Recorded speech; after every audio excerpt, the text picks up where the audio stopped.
জামাতুল আউয়াল মাসের শেষ জুমা আমাদের কাছ থেকে বিদায় নিয়ে যাবে এই জুমা। আর যদি আগামী বছর আমরা হায়াতুল জিন্দেগিতে বাঁচতে পারি তাহলে এই জুমাটা আবার পাবো। আর আমাদের কাছ থেকে যদি আমাদের জীবন চলে যায়, আমাদের রূহটা আল্লাহর দরবারে চলে যায়, আজরাইল মালাকুল মউত যদি আমাদেরকে নিয়ে যায়, তাহলে আমরা এক সেকেন্ড থাকার কোনো ক্ষমতা নাই। সব কিছুর মালিক আল্লাহ। আল্লাহ যখন আজরাইলকে হুকুম করবে, ওই বান্দা খাবার খাইতে বসছে, ওই বান্দা খাবারের জন্য রেডি, সামনে খাবার নিয়ে আসছে, কিন্তু সে খাবার খাইতে পারবে না। এই মুহূর্তে তুমি তার রূহটা জান্নাতে করতে হবে। একটা সেকেন্ড আর আজরাইল দেরি করার ক্ষমতা নাই, সাথে সাথে তার রূহটা নিয়ে যেতে হবে। আল্লাহু আকবার। যতই বাহাদুরি, যতই কিছু আছে, কোন বাহাদুরি আল্লাহর আমার নাই। সব বাহাদুরি হলো আল্লাহর। ঠিক না বলেন? সব বাহাদুরি হলো আল্লাহর। আমি কোরআনুল কারীম থেকে একটা আয়াত তেলাওয়াত করেছি, আজকে হচ্ছে আমাদের কাছ থেকে জুমা বিদায় নিয়ে যাচ্ছে। আল্লাহ কোরআনুল কারীমে বলেন, ইন্নাল্লাযীনা আমানু, নিশ্চয়ই যারা ঈমান আনলো। কাদের জন্য বলেন আল্লাহ? ইন্নাল্লাযীনা আমানু, নিশ্চয়ই যারা ঈমান আনলো, ওয়া আমিলুস সালিহাতি কানাত লাহুম জান্নাতুল ফিরদাউসি নুজুলা। আল্লাহু আকবার। মহব্বতে বলি আল্লাহু আকবার। আল্লাহ বলেন, ইন্নাল্লাযীনা আমানু, নিশ্চয়ই যারা ঈমান আনলো, ওয়া আমিলুস সালিহাতি, যারা নেক আমল করলো, যারা নেক আমল করলো, ওয়া আমিলুস সালিহাতি, যারা নেক আমল করলো, কানাত লাহুম জান্নাতুল ফিরদাউসি নুজুলা। তাদের জন্য আল্লাহ আত্মীয়তার ব্যবস্থা করে রেখে দিয়েছেন জান্নাতুল ফিরদাউসি নুজুলা। সুবহানাল্লাহ। যারা নেক আমল করছে তাদের জন্য কি সম্মান। আল্লাহ বলেন, ইন্নাল্লাযীনা আমানু, নিশ্চয়ই যারা ঈমান আনলো, ঈমানদারদের জন্য আল্লাহ সুসংবাদ দিচ্ছেন, সুখবর দিচ্ছেন। ইন্নাল্লাযীনা আমানু, নিশ্চয়ই যারা ঈমান আনলো, ওয়া আমিলুস সালিহাত, যারা নেক আমল করেছে। জোরে বলুন সুবহানাল্লাহ। এখন নেক আমল আমরা কি করি? মসজিদে আসার সময় আমরা যখন আসি তখন অনেক কাজ করব, এগুলো নিয়ে ব্যস্ত থাকি, মসজিদে আসতে আমাদের লেট হয়ে যায়। নামাজ পড়ার সময় আমাদের সময় স্বল্প, রুকু দেওয়ার সময় আমাদের সময় স্বল্প, সিজদায় যখন আল্লাহর গুণগান করব তখন আমাদের সময় স্বল্প, সময় আমাদের নাই। মসজিদে প্রবেশ করলে কখন জানি সময় শেষ হয়ে যায়, নামাজের সালাম ফিরানো দেরি হবে, আমার যাইতে দেরি হবে না, সেজন্য আমরা প্রস্তুতি রাখি। যদি হুজুর এক মিনিটে জুমার নামাজটা পড়িয়ে দিতেন তাহলে আরো ভালো হতো। এইরকম মুসলিম আমাদের মধ্যে আছেন না? তাহলে আমরা নেক আমল করতে চাই না দুনিয়ার জন্য? আমরা পাগল দুনিয়ার জন্য। বুঝতে বলেন? দুনিয়ার জন্য পাগল। আল্লাহ বলেন, ইন্নাল্লাযীনা আমানু, নিশ্চয়ই যারা ঈমান আনলো। আমরা ঈমানদার কিনা? একটু জোরে বলেন, আমরা ঈমানদার কিনা? আমরা ঈমান আনছি কার উপরে? আল্লাহর উপরে। আল্লাহকে আমরা বিশ্বাস করি, আল্লাহর কোরআন বিশ্বাস করি, নবীকে বিশ্বাস করি, নবীর কালেমা পড়েছি। ঈমান আল্লাহ, আল্লাহ এবং আল্লাহর রাসূলের প্রতি যখন আমরা বিশ্বাস করলাম, আল্লাহর ফেরেশতাদের প্রতি যখন আমরা বিশ্বাস করলাম, আল্লাহর কিতাবের প্রতি যখন আমরা বিশ্বাস করলাম, আল্লাহর সৃষ্টি জগতের প্রতি যখন আমরা বিশ্বাস করলাম, আল্লাহর জান্নাতের প্রতি যখন আমরা বিশ্বাস করলাম, আল্লাহর জাহান্নামের প্রতি যখন আমরা বিশ্বাস করলাম, আমরা ঈমানদার হয়ে গেলাম। সুবহানাল্লাহ। এখন আল্লাহ বলেন তাদের জন্য, ওয়া আমিলুস সালিহাত, তোমরা নেক আমল যারা করবে, কানাত লাহুম জান্নাতুল ফিরদাউসি নুজুলা, তাদের জন্য জান্নাতে আল্লাহ আত্মীয়তার ব্যবস্থা করেছেন। আত্মীয়তা, মেহমান আসলে আমরা কি করেন? মেহমানদেরকে আমরা কি করি? আপ্যায়ন করাই না? ভালো খাবারের ব্যবস্থা করি না? আজকে যদি আমাদের ঘরে ভালো খাবার নাই, কিন্তু যখন মেহমান আসবে, মেহমানের জন্য আমরা অনেক ভালো ভালো খাবারের ব্যবস্থা করি। আল্লাহ বলেন, যারা নেক আমল করেছো, যারা ঈমান এনেছো, ঈমান আনার পরে যারা নেক আমল করেছো, তাদের জন্য সুসংবাদ, আমি জান্নাতুল ফিরদাউসে তোমাদের জন্য মেহমানদারির ব্যবস্থা করেছি। সুবহানাল্লাহ। এই জন্য আল্লাহর নবী পৃথিবীতে আসার পর ইসলামের জন্য অত্যন্ত কষ্ট করেছেন, অত্যন্ত পরিশ্রম করেছেন। আল্লাহর নবীর সাহাবীরা এত পরিশ্রম করলেন, এত কষ্ট করলেন, আউলিয়া কেরাম এত কষ্ট করলেন, এত পরিশ্রম করলেন। যেভাবে হযরত ওমর রাদিয়াল্লাহু তাআলা ইসলাম ধর্ম গ্রহণের আগে তিনি এমন একজন লোক ছিলেন, তাকে মানুষ ওমর রাদিয়াল্লাহু তাআলার নাম শুনলেই ভয় পাইত। কারণ উমরের কাছ থেকে কেউ রেহাই পাবে না, উমরের কাছ থেকে কেউ রেহাই পাবে না। তাকে এত ভয়ঙ্কর ছিলেন হযরত ওমর রাদিয়াল্লাহু তাআলা, এত ভয়ঙ্কর সাহাবী হযরত ওমর রাদিয়াল্লাহু তাআলা। যখন ইসলাম ধর্ম গ্রহণ করলেন, যখন দিনের মধ্যে চলে আসলেন, হযরত ওমর রাদিয়াল্লাহু তাআলা এমন একজন সাহাবী হয়ে গেলেন, আল্লাহর সাহাবী হয়ে গেলেন।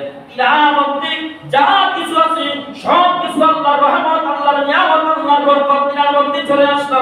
তিনি দয়াল হয়ে গেলেন, মেহেরবান হয়ে গেলেন। আল্লাহ তাআলাকে তিনি এত ভালোবাসতেন, আল্লাহর প্রিয় নবীকে এত ভালোবাসতেন।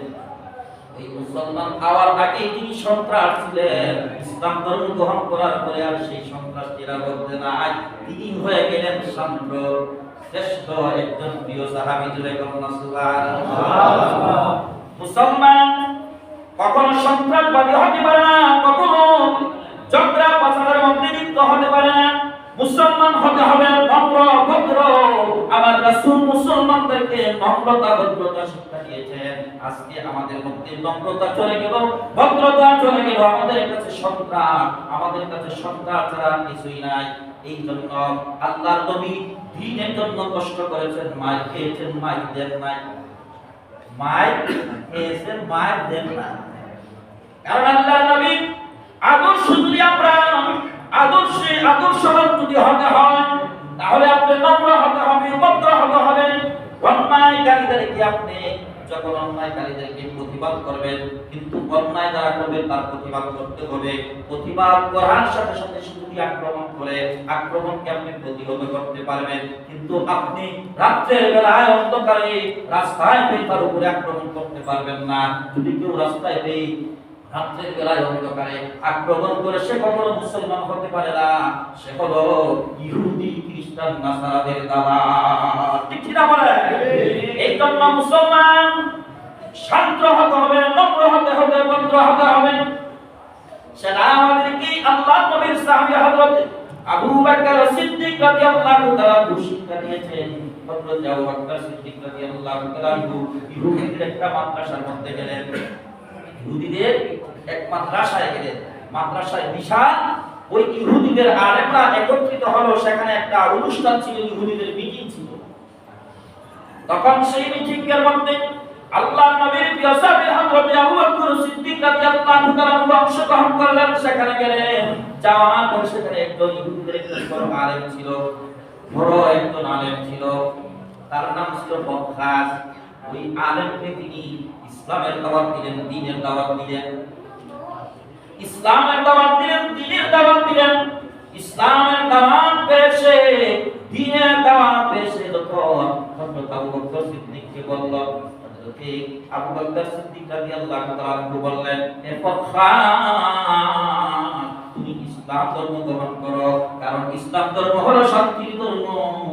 আমরা এক আল্লাহকে বিশ্বাস করি, আমরা মূর্তি পূজা করি না, আমরা আগুনের পূজা করি না, আমরা একমাত্র আল্লাহকে বিশ্বাস করি। আল্লাহ সাহায্য চাই, ওই আল্লাহ আমাদেরকে মৃত্যু দিবেন, ওই আল্লাহ আমাদেরকে জীবিত করবেন, ওই আল্লাহ আমাদেরকে দুনিয়ায় পাঠাইছেন, ওই আল্লাহর ইবাদত করতে হবে, ওই আল্লাহর বندگی করতে হবে, ওই আল্লাহকে খুশি করতে হবে, ওই আল্লাহ কুরআনুল কারীম মোতাবেক চলতে হবে, ওই হাদিস শরীফ মোতাবেক চলতে হবে।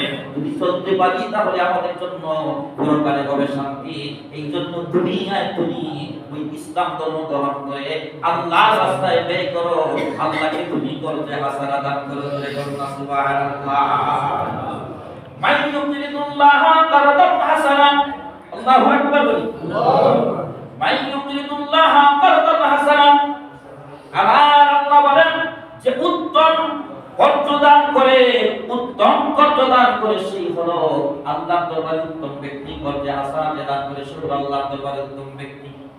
এখন আমরা অনেক সময় দান করতে আমাদের কষ্ট হয়, পকেট থেকে টাকা বের করতে দেরি হয়, কারণ কি আমরা মনে করি সেটা আমার পকেট থেকে চলে গেল, না, এটা আবার আল্লাহ বলেন সেটা হলো কর্জে হাসানা, বলে কথা সুবহানাল্লাহ। দুনিয়ায় কর্জ দিলে কি ফেরত পাওয়া যায়? কি কম দুনিয়ায় কর্জ দিলে ভালো মানুষের কাছে যে পাওয়া যায়, আর যদি সম্রাট জঙ্গিবাদ হয়, ইহুদি খ্রিস্টানদের দালাল হয়, তার কাছ থেকে কর্জ ফেরত পাওয়া যায় না। আল্লাহ কি কর্জ দিলে কি ফেরত পাওয়া যায়? কারণ আল্লাহ বলেন তোমরা কর্জে হাসানা খরচ দাও, আল্লাহ কর্জে হাসানা যারা খরচ দিবে তাদেরকে আল্লাহ পছন্দ করেন, আল্লাহ তারা প্রিয় বান্দা হয়। যারা কথা সুবহানাল্লাহ। কর্জে হাসানা কি? আল্লাহর রাস্তায় দান করা, আল্লাহর রাস্তায় দান করা, আল্লাহর রাস্তায় ব্যয় করা। তখন সেই পক্ষাস বলল যে তাহলে কি তোমার আল্লাহ ফকির আর আমরা ধনী? জোরে কন্যা না নাউজুবিল্লাহ। আওয়াজটা বড় হবে না ছোট হবে? সবাই বলি নাউজুবিল্লাহ। পক্ষাস কি বলল? হযরত আবু বকর সিদ্দিক রাদিয়াল্লাহু তাআলা আনহুকে বলল যে আল্লাহ তাহলে গরীব, আল্লাহ তাহলে ফকির, আর আমরা হলাম ধনী, আমরা হলাম বাদশা। জোরে বলি নাউজুবিল্লাহ।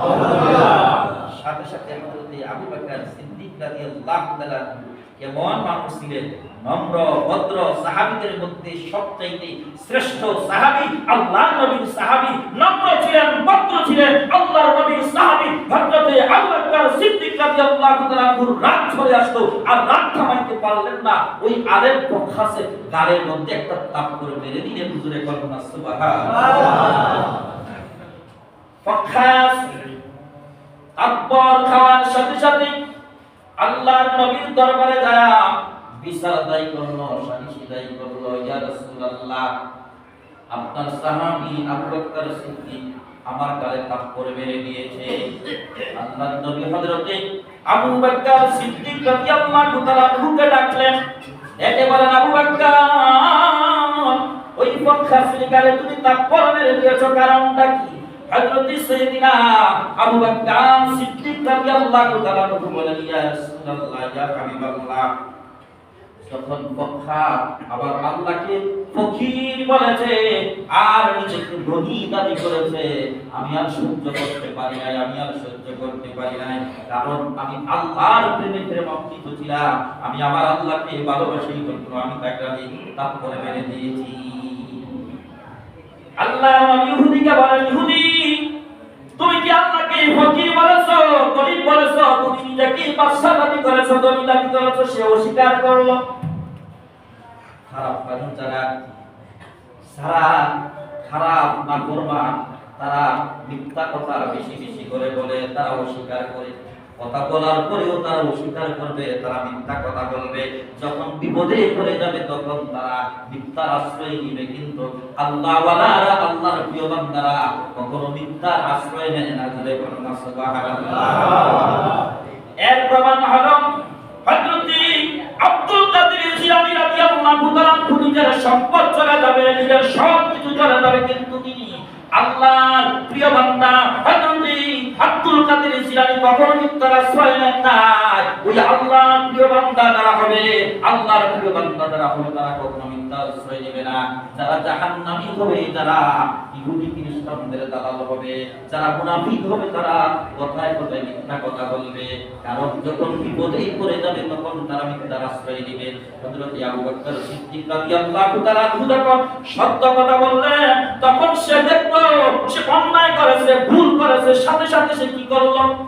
অর্থাৎ অস্বীকার করলো, ইয়া রাসূলুল্লাহ, ইয়া হাবিবাল্লাহ, আমি সে কথা বলি নাই। আমার আল্লাহ বলেন, আমার আবু বকর সিদ্দিক, আল্লাহ বলেন আমার আবু বকর সত্য বলেছে। এই সত্য প্রমাণের জন্য আমার আল্লাহ কুরআনুল কারীমের মধ্যে সূরা ইমরানের 19 নম্বর রুকুর মধ্যে 4 পারার মধ্যে আল্লাহ তাআলা কুরআনুল কারীমের আয়াত অবতীর্ণ করলেন, নাযিল করেন আবু বকর সিদ্দিকের পক্ষে। জোরে বলুন সুবহানাল্লাহ।